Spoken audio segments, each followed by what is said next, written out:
Well, good morning, afternoon, evening, ladies and gentlemen, boys and girls, and everyone in between. My name is Android, and welcome back to the third part of my Borderlands 3 boss run. This should be the final part containing main story bosses, and the next video will focus on DLCs. Now, we have quite a lot to get through, so without further ado, let's get into it. We are going to start today in the Caustic Caverns, which I don't think quite matches chronologically, but I think I missed out last video, so here we go. Now, before we start, I have a quick show you of my skill tree and everything. It's not optimal, but I thought it's something I didn't do last time, so here we go. You'll notice I don't have the points to accelerate. That's because later on today I will be doing some kills that require the, chain reaction skill, which doesn't work with accelerate. So that's why that's there, and I don't want to be bothered switching things around, between each run. So yeah, this is just what we're going to stick with today.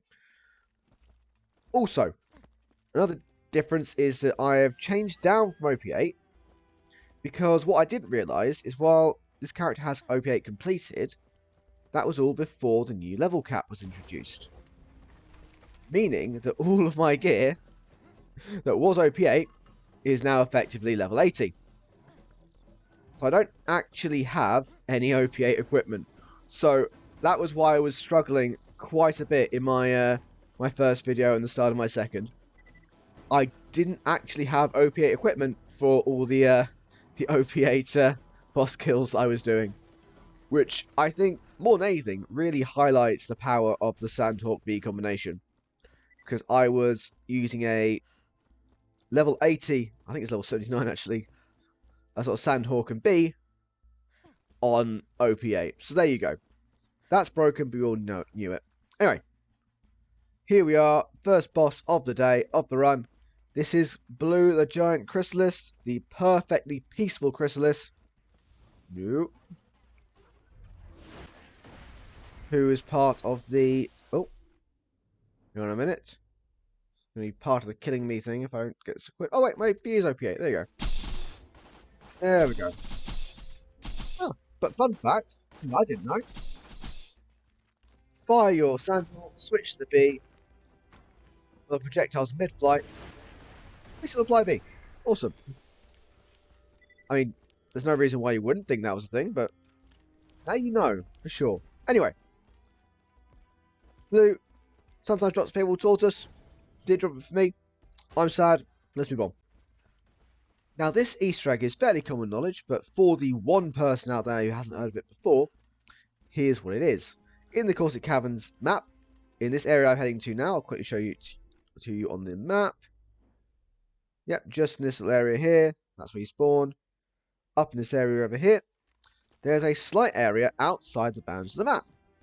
So if you walk over here, you'll notice on the mini-map, we're no longer on the map. It's a little cave, and what do you know? Look familiar?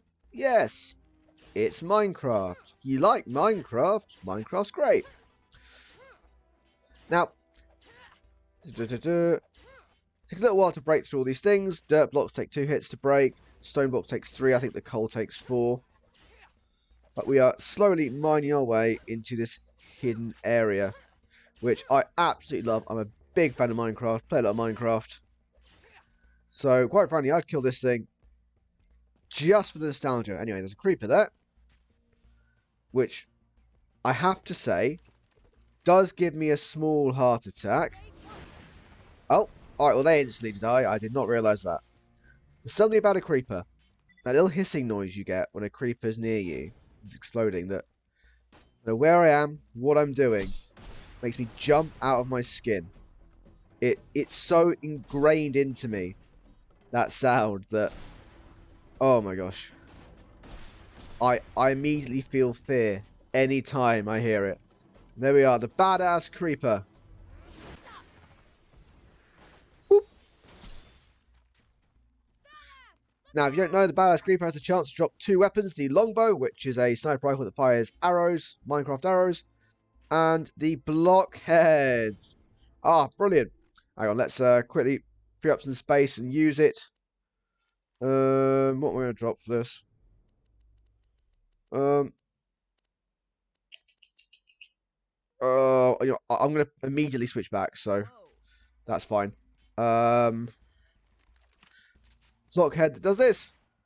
Oh. See, it doesn't matter how good or not good this weapon is. There's just something about it, the Minecraft reference, that makes it amazing. And if you pick this up in the first playthrough, it's actually really useful. And you know, I have loads of fun using it. So that I would 100% recommend that. Unfortunately, today you are staying on the ground. I'm sorry, my friend. I'm sorry. Anyway, moving on. Moving on to Iridium Blight. We're going to go find ourselves a Bullymong. Not just any Bong. King of the Bullymongs. Who is not there. So he can spawn in 2 separate areas. It's not a guaranteed spawn. One was where I just looked at there. The other one is down here. Fastest way, I think, to find King Mong is... Oh my gosh, what happened there? Oh, there he is! I was about to say... Oops. I can drive, I swear. Is to sit at the entrance to Arid Nexus and look at him from there. But we have found him. Now, he's just a big Bullymong, really. I'm going to get out of the car. I'm not going to cheese him with the bee in the car. Instead, I'm going to cheese him with the bee out of the car. Because, whereas that's not actually any less fair for him, I feel better about it. Ooh. King Mong drops the Badaboom rocket launcher. Fantastic rocket launcher in your first and second playthroughs. High damage, good projectile count. And if you have a rocket speed on it, which this one... is that matter on sight? No. Which this one does not. It can be an incredible weapon. And of course, if you find low level ones, you can use them for rocket jumping. I'm not going to take this one. Because I don't need it. But I'm just going to look at how cool it looks on the ground. Feel free to pause the video there and appreciate its awesomeness. But while you do, I am going to move on. And now we have the second Bullymong from the Iridium Blight, who we are targeting today. Donkey Mong. Had to pause, otherwise I probably would have killed him before the recording started. But here we are. Obviously a reference to Donkey Kong. He throws barrels at you. He has a red bow tie. Isn't it quaint? Unfortunately, what he doesn't have is any sort of ability to survive the Sandhawk bee combo. As far as I'm aware, he has no dedicated drop. He's just fun to find. So this little, what do you call it? Hole, crevice thing here, where he's most likely to spawn. Best way to do it is spawn the orgasm over there. Run down, run to here, see if he spawned, and then immediately reset if you don't see him. I started over there, was going to set up that, but yep, found him. So I don't get to show you that today. Boohoo, whatever. Let's move on. Sawtooth Cauldron.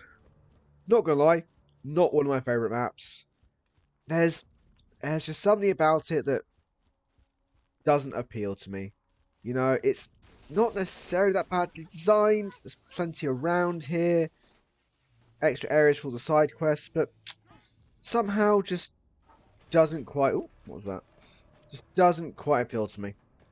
But anyway, there is one boss to kill in this area, and that is Mortar, who is hiding down here. Usually, as you run through here, you get attacked by all sorts of enemies, but apparently I'm running fast enough, they just don't notice me. Oh, that guy did. Oh, yeah. Sucks to be him. Cool. Now, actually, no, I'm not going to go any further forward, so I need phase lock in order to make sure I kill him. I'm using Legendary Cat. Oh.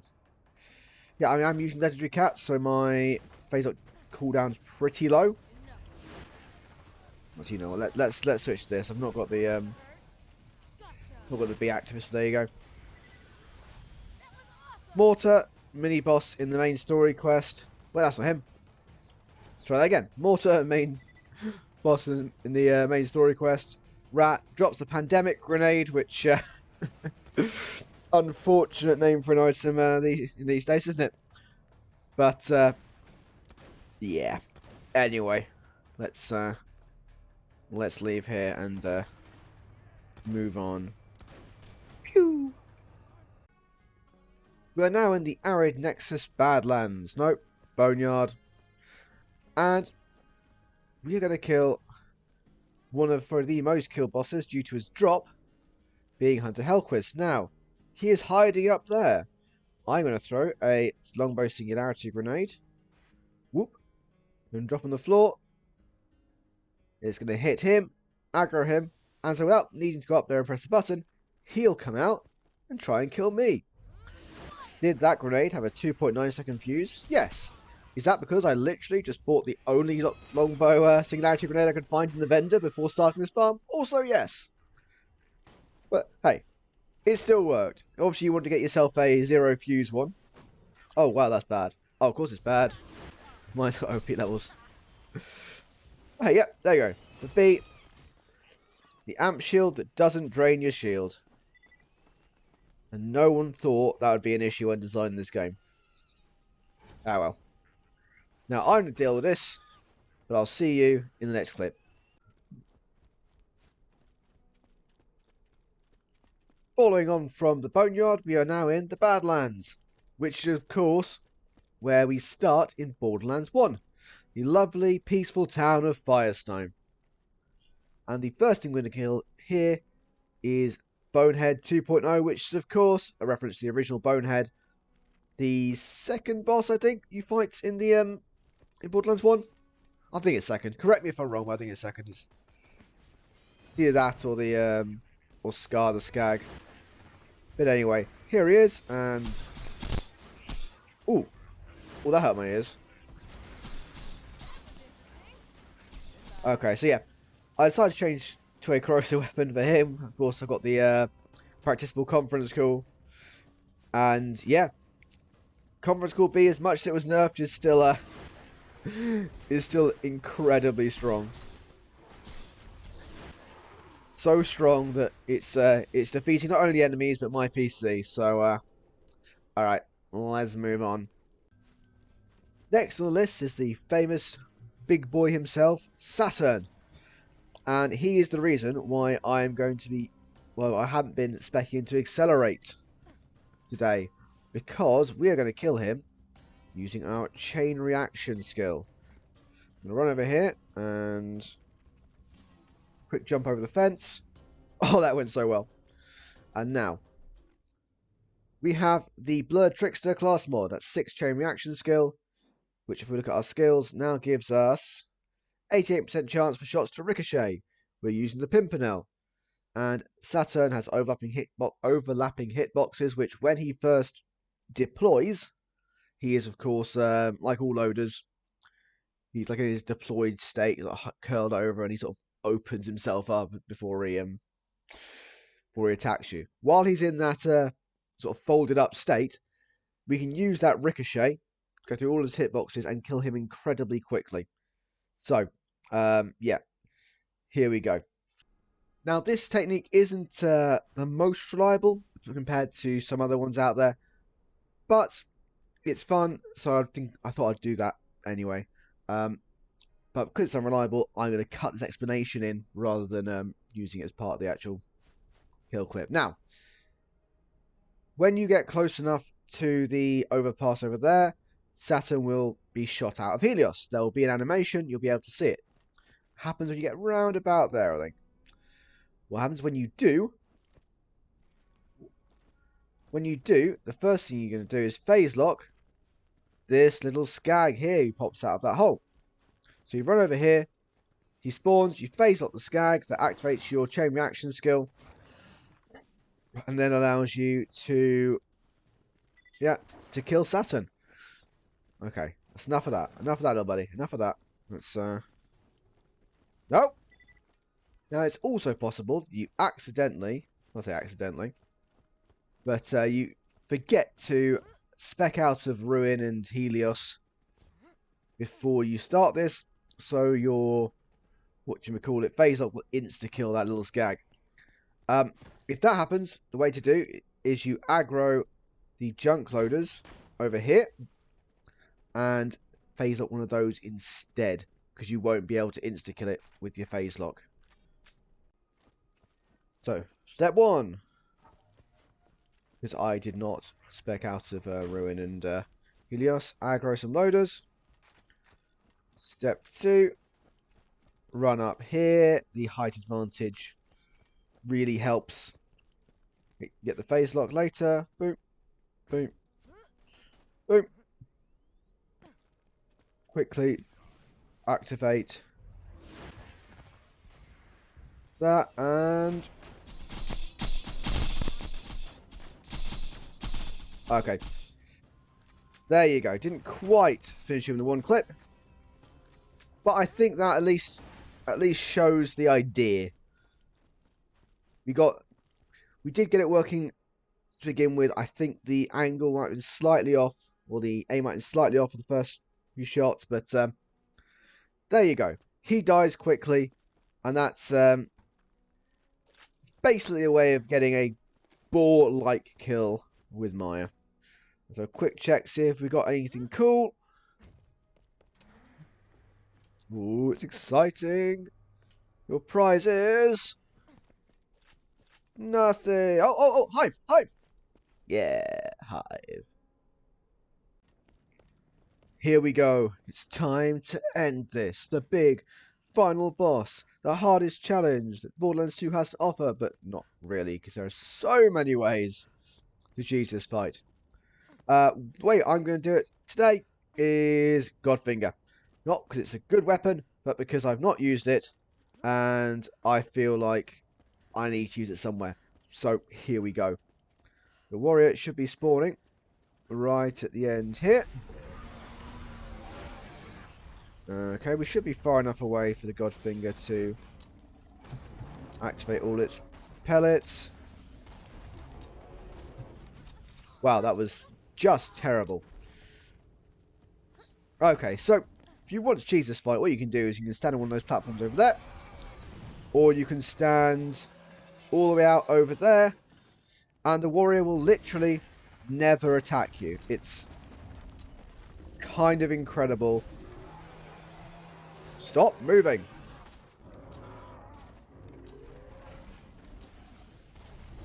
Wow, that was... none of those were criticals. Absolutely none. This fight is going to take much longer than necessary. Okay. Wait for him to come up again. Phase lock something, because... there you go. Wow, this weapon is utterly terrible. You know what? I'm bored.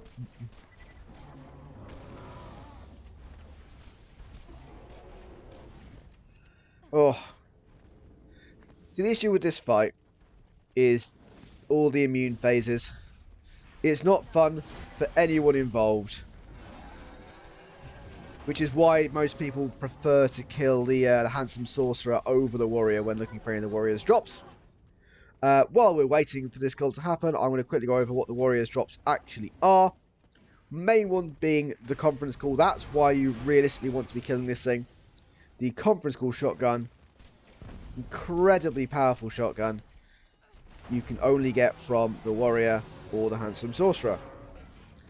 Other drops include the volcano sniper rifle, which I think was my first ever legendary in Borderlands 1. Has some fond memories for me and is great fun to use. Otherwise, you get the Flacker, which is useful with certain explosive damage, grenade damaged builds. And again, on early playthroughs, really interesting to use, but unless you've got the correct build for it, falls off a bit later in the game. Also, what else we got? A few grenades like the Leech, I believe. Where has he gone? Get back here. And, something else. But those are the main important ones you actually wanted to use. Where is he? So yeah, this is right there. That's why people don't... oh, he's dead. Oh, they're both dead. Cool. That right there is why people generally don't want to kill the warrior for his drops, prefer the handsome sorcerer. There we go. We're done. I'm glad I didn't stick with the Godfinger. That would have been upsetting to try and finish the kill like that. Pearlescent, by the way. This is a pearlescent. And it's absolutely terrible. Oh! We have a world drop of a Hammerbuster. Okay. Oh, I've left the fix mod on. That's so if you've never used Borderlands 2 fix mod, this is one of the things it does. It makes bosses just spit out legendaries. I've had it off for all the other recordings, but this one it's decided to turn it on, not on purpose. Anyway, Volcano, Covering School, Leech, as I said, those three the weapons I listed. And that's it. We have a Logan's gun. Oh my gosh. Yeah, it's mod one a bit over the top. And there we are. We've now completed Borderlands 2. We're badasses. We defeated the final fight. Wasn't it incredibly hard? Just look at all that damage I took. Oh. Wonderful. So, what now? So, bit of an anticlimax after defeating the final boss. We're back at Southpaw Steam Power because these are a set of bosses I forgot to include in my first video. So we're going to quickly run through them now. All three of these bosses, part of the Assassinate the Assassins mission. There he is. Oh, he's behind there. Can I hit him? I can hit him. Cool. Cool, dead. Each of them has the chance to drop the Emperor SMG as well as having their own unique drop. Assassin Watts is of course the Commerce, being an always shock type SMG. Not particularly useful, but not every gun has to be. Second one, oh I forgot. Second one is Assassin Oni, who, fun fact, resists explosive damage, if you didn't know. And if you did know, I mean, he still resists explosive damage, you just know about it. See, it says lovely resist markers right there. I mean, it doesn't help him, because this is the Herald, but, you know. He drops the Judge pistol. Now moving on. And I've taken so much damage. Yeah, Judge pistol, the Commerce, not great, but the Affirmative's Edge, unique drop by the last Assassin. Not last Assassin. Next Assassin. And the... oh, I can't remember the name of the shotgun. We'll find out later. Shotgun is, at the point you get it on level, fairly good. Oh, what I'm going to do, actually, is I'm going to put a grenade mod back on, because I've been grenade jumping all over the place to save time while running between clips. So there we go. Hello? Anyone home? No. Why is that not opening? Do I have to kill people? I feel like I've left too many people alive, and that's the issue here. Alright, I'm going to quickly go resolve that. One moment. So, I briefly popped out and killed the two enemies in here, and if you look at the mini-map, yes, a lot of red dots have appeared. I never knew this, but if you don't kill the two guys that spawn in here, the next room will not populate. When you walk in there, nothing spawns. I have no idea why this is. There seems to be no good reason why that would be the thing, but it is. And now I know, and you know. See, we're learning together. And, you know, what's life about if not learning something new all the time? Okay. Now, where is my assassin dude? Please don't tell me I have to kill everyone in here first. I think I do.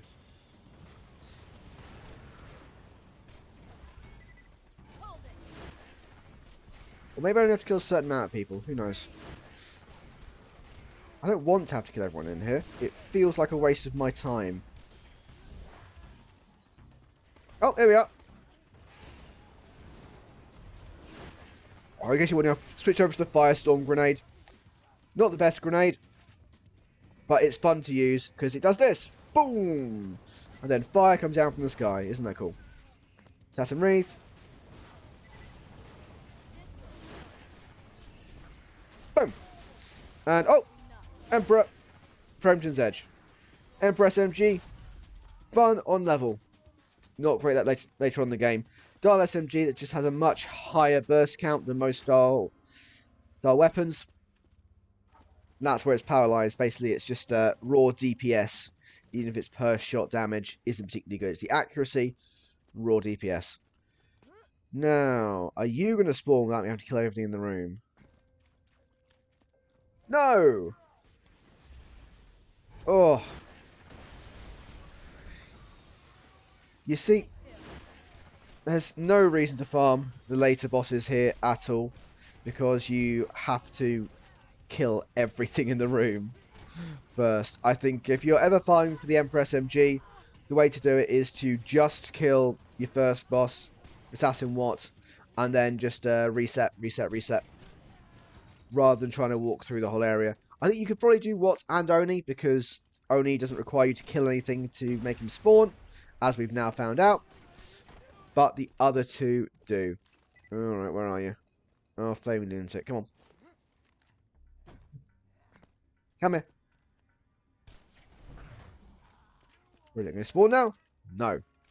Oh.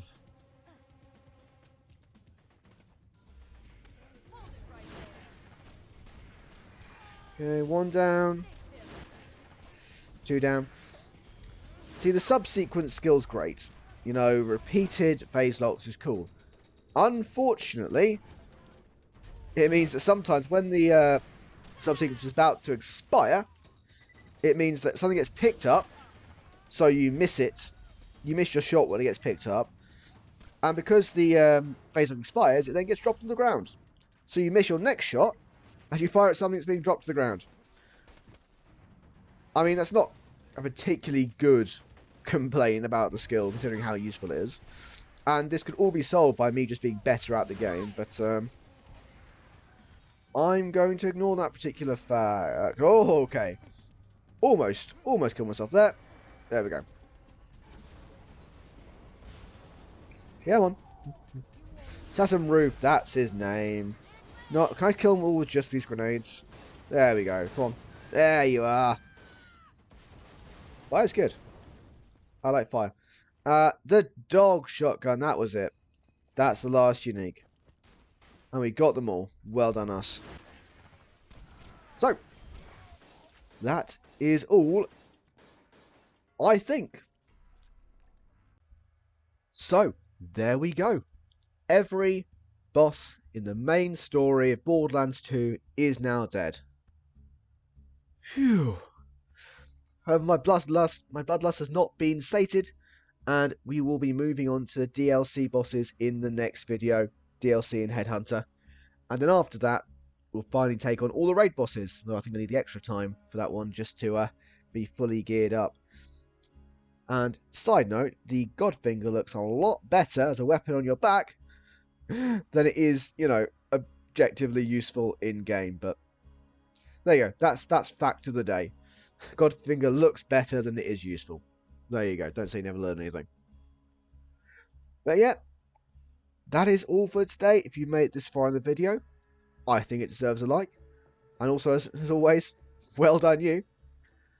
And there's nothing more to say than I will see you in the next video. Go well.